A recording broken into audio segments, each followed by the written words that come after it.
Welcome to the Banker Lamp. Please enjoy the video.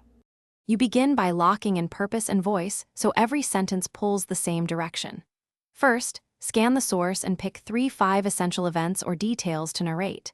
Once done, decide tense and point of view and note them at the top of your draft. This prevents tense shifts later.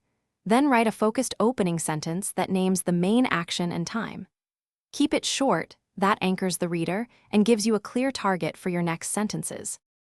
You now expand with the middle, moving through events with clear transitions and cause-effect links. Start each new sentence with a time or cue word.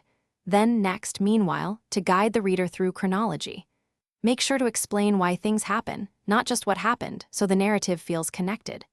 Vary sentence length, short for impact, longer for explanation, and insert one concrete sensory detail to make the scene vivid without derailing pace.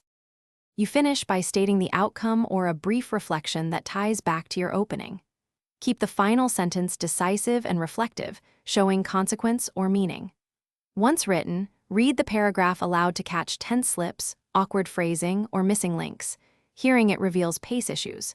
If something feels off, isolate the troublesome sentence, simplify it to subject-verb-object, and reconnect it with a transition word. This quick troubleshooting. Thanks for watching. If this was helpful, leave a like and consider subscribing. See you next time.